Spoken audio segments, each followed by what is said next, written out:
Hey guys, hello. I'm back on my terrace, and hopefully, this time our video and audio are going to be like of better quality because it's not as hot, and hopefully, my laptop can sustain the pressure. Anyway, welcome back. Today, I wanted to talk to you about AI, and there are so many things I wanted to cover. But generally speaking, maybe it's a good idea to start with the IPO of SpaceX. And the reason why I feel this is important for financial regulations is because a lot of people discuss the controversy around this IPO in terms of how this company that is newly listed, even though it's not a new company, got access to being included in various indexes, and as a result, a lot of funds or uh, like pension funds or insurance companies, they are allowed to invest their portfolios into this company because it is a part of the index, even though previously this there was this rule that you can only invest retail money into a company that has at least of like 1 year of history of being listed. And a lot of people feel that somehow Elon Musk manipulated the decision, and that it is too risky and it's too volatile. And just so you know, the SpaceX includes several businesses. One of these businesses is like very profitable, the Starlink. The other business is questionable, which is X, Twitter, which is loss making. And then there is the Grok AI, which is not yet making money, but it made a lot of investments very early on in data centers. So, in fact, it has a lot of compute resources that are available for other AI companies. So, in a sense, it is a valuable company. And whether you like Elon or not, we cannot deny the fact that he is often right about trends or about his bets. And also, there is no doubt in my mind, at least, that he is. Uh, like investing a lot of efforts and attracting a lot of talent to make this company successful. So I want to focus on the debate whether or not retail investors should invest into an IPO of a newly listed company such as SpaceX. And my argument is yes, because I find it completely unfair and completely discriminating when somebody says, oh, you're a retail investor, you are not qualified to have access to a newly listed company for a year because you're stupid, you don't have enough money, you're not sophisticated enough, and we, the power that be, protect you by restricting your access to these types of investments. To me, this is BS because, to be honest, every time when somebody says we're going to protect you from this information or we're going to protect you from this risk, we're going to take care of your customer rights or your privacy rights, therefore we're going to create some rules, more often than not, actually, this is not in the interest of people allegedly being protected. That's why, I mean, I'm not saying people should or should not invest into the IPO of SpaceX, but I would say you have to decide whether you have $1 to your name or 1 million or 1 billion or however much. It should be your decision and not the government decision. That's my strong conviction. That's why I am kind of on the side of making IPO of SpaceX more available to retail investor is a good thing, my opinion. You can disagree. And then maybe we should move a little bit more into the area of debate that says, oh, but this is highly speculative. There is an AI bubble. People don't know what they don't know. Everybody's going to lose money because this is very manipulative, whatever. And I actually do agree that we do have an AI bubble. because a lot of these companies are investing a lot. Uh, we haven't really seen a lot of revenues generated by AI. We haven't really seen like tangible productivity gains. There is a lot of concern about energy prices and water access from the AI company. I mean, in Europe, we don't have this problem because we are not investing at all, which is another problem for another day. But I would say the reason why I became convinced that we do have an AI bubble is when Sam Altman said that the government should invest into big AI companies for safety and security reasons. And when somebody says it, I'm like on high alert, because every time somebody says government should do more and spend more money somewhere, I feel like it's a grift. Well, but here it's more than the grift. Here it sounds like a bailout. They want to have government ownership within some, industry players, big ones, too big to fail, the same way like in 2008, 2009 banks wanted to have some sort of government ownership, because then they would be too big to fail and they would have to receive the government sponsorships to be bailed out if something doesn't work. So I don't like it at all. And similar to like a dot-com bubble that we have like in 2000, 2001, it's not like the industry is bad. The industry is probably developing like super important like technologies. But there would be a lot of losers and very few winners after the fact. And we don't know who is who at this point. That's why I'm saying there would be probably a lot of bankruptcies, a lot of companies that are overpriced, a lot of services that are hyped and not worth the money we're paying for. And at the end of the day, the reason in the beginning I was like, it's too early, I don't know. Now when somebody says we need government to invest into the AI company in some substantial way, it's a red flag for me. So I don't know, man. I don't like it. You know how Trump says, I don't like it. I do not like it. So that's my other point about AI. And last but not least, I want to talk about the scandal around Anthropic. So if you don't know, Anthropic is the company behind Claude. And here again, I was like a neutral observer for a while because I like their product, I like their output. I'm using Claude not a lot, but I would say equally between Claude and GPT. But what was different about Claude specifically is that the CEO and founder of Claude, Dario, he has been very actively talking shit about the industry that he is building. He was saying that this is unsafe, that, a lot of people are going to lose a lot of jobs. So he was kind of criticizing his industry, which is strange. And what they did about 3 weeks ago, they said, oh, we have this new model. And this new model is so dangerous that it can discover a lot of vulnerabilities in the code of other companies. And as a result, if we just release this model and everybody could access, a lot of companies with bad legacy code could be hacked. Therefore, we are not going to release it to everybody. We're going to give it to some testers. And we're going to make sure that it is in the good hands and some vulnerable companies can fix their issues, and only then it becomes available to the broader market.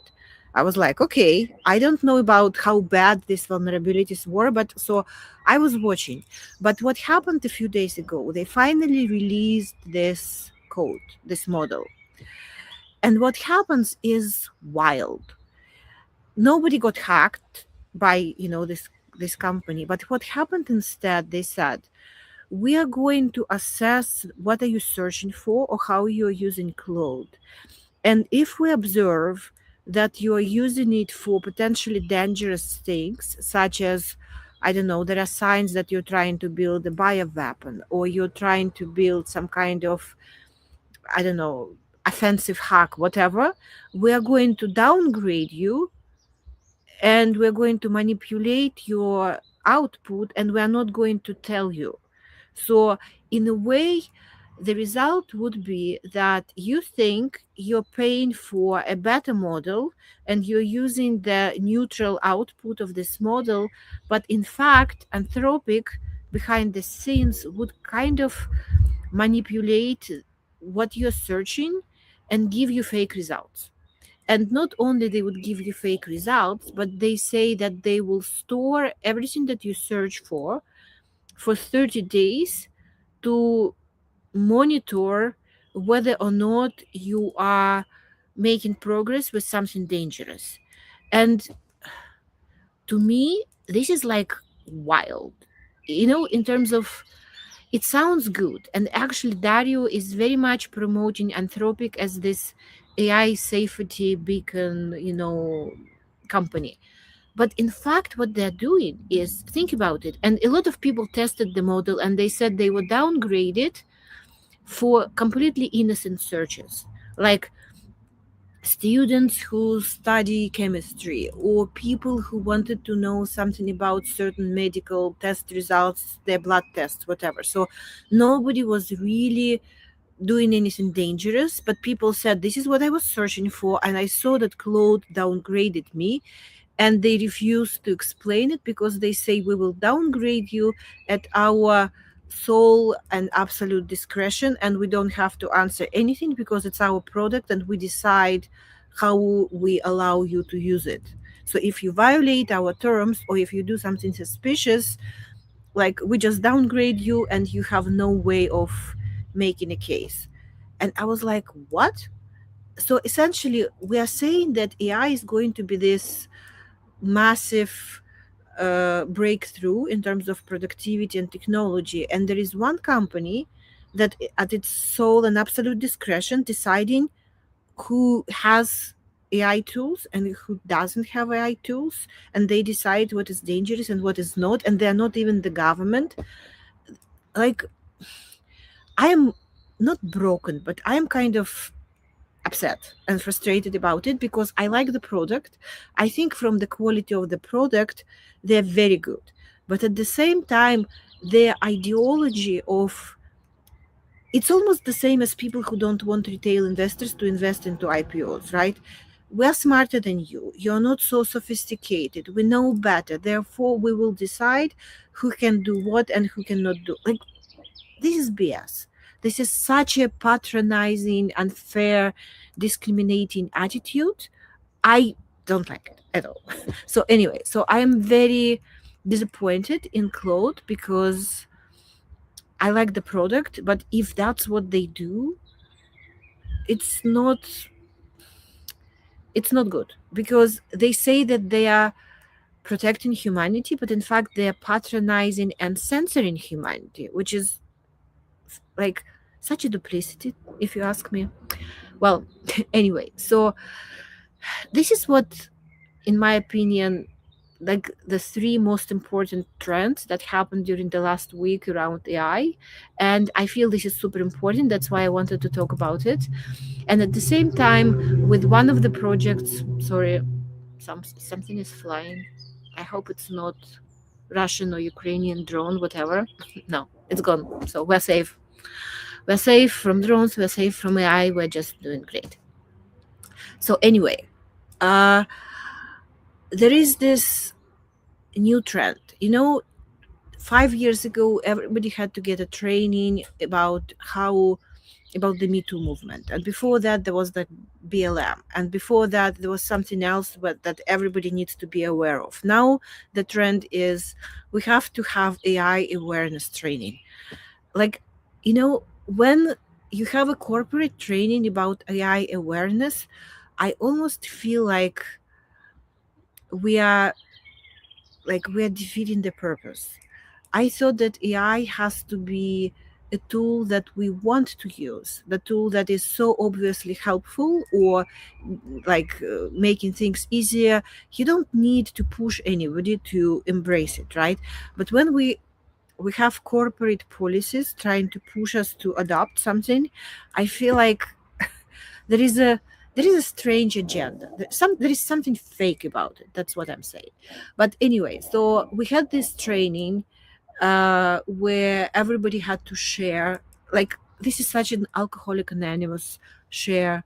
Like, I haven't been drinking for this long, and I have been using AI for this purpose. Like, guys, you see the you see the craziness of that. So anyway, so there was this discussion, and I shared with people that I created my own GPT, and I shared, how to use it. Actually, I have created several GPTs for like a few for very narrow purposes, but there is one generic one. And I showed this generic one to the team, and they're like, but why did you create it? Like, what's the point? And they ask, like, hey, Yana, can you please share with us what can it do? And they said, okay, what are the like regulatory requirements applicable to the entity with this license? So we did it, and it gave the answer, and I think the answer was accurate. But I was like, guys, this is not why you would use GPT, especially my GPT, because you could do it for research, but it's not the main goal. And they're like, okay, that's good. What is the main goal? And it was maybe the first time when I had to formulate an answer on the spot, like why did I create it and how I want people to use it, especially because I was so critical about AI. And my point is this, that when people make decisions, we are biased. And very often, especially at work, when we decide what we should do or in which order we should do things, we are losing objectivity, because sometimes we do things because we cannot say no to a boss or to a request from somebody who we feel is rude, or we just don't want to argue with them. And we do stuff not because it's needed, but because of psychological circumstances around us. And there are sometimes situations when we do things because we're nervous or we're distracted, or there are other biases in play that sort of derail us or hide from us an optimal path. And what I created is, I know some of the common mistakes or some of the common, I would say, rabbit holes that where people spend time and money and resources trying to maybe delay the decision, or they believe they need more facts or more data to make the decision. Sometimes you have to approve this customer, but you want to be sure and ask 25 more questions. And sometimes you should ban this customer, but you want to be sure, you don't want to be like maybe discriminating. So again, you ask for like 5 additional questions and then you still block them. So my point is that very often when humans make decisions, we are influenced by a lot of factors, and we are not even fully aware of these factors. And sometimes, even when we decide what to do, like first, what to do next, sometimes people say, the first thing I do when I come to work, I will clean my inbox. Some people say, I will do something that feels easy because I can do it quickly. I'm satisfied, I'm doing something useful. And then I will focus on something like complex and difficult. Maybe there is a third scenario where you say, actually, the first thing in the morning, I'm going to do the most difficult one because then I feel like free and accomplished and I've done something useful. I checked the box. So people do this for various psychological reasons or habits or whatever, instincts, gut feeling, intuition, whatever you call it, which doesn't mean that this is rational. And this is exactly why I created the GPT, because after some time, the biases, the typical mistakes, and if you ask this question, or if you like kind of try to pause a person and tell him, are you sure you're doing this? Are you sure this is what you want? Have you thought about this? Like, what happens if you just do it this way? People are like, oh, really? Yeah, you have a point. So essentially you want like a pattern interrupt. And like, that's why I created this GPT. I have to say, it's not perfect, like it hallucinates, but when you have like a narrow area and when you have a specific pattern that you want to overcome, it works.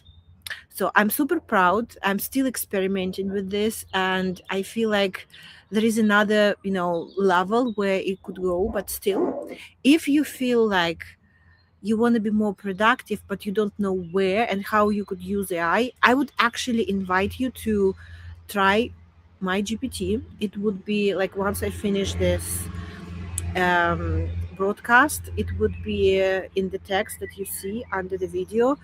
So, my opinion, where humans waste a lot of time is making decisions or waiting for consensus or collecting data to make better decisions, or we hope so.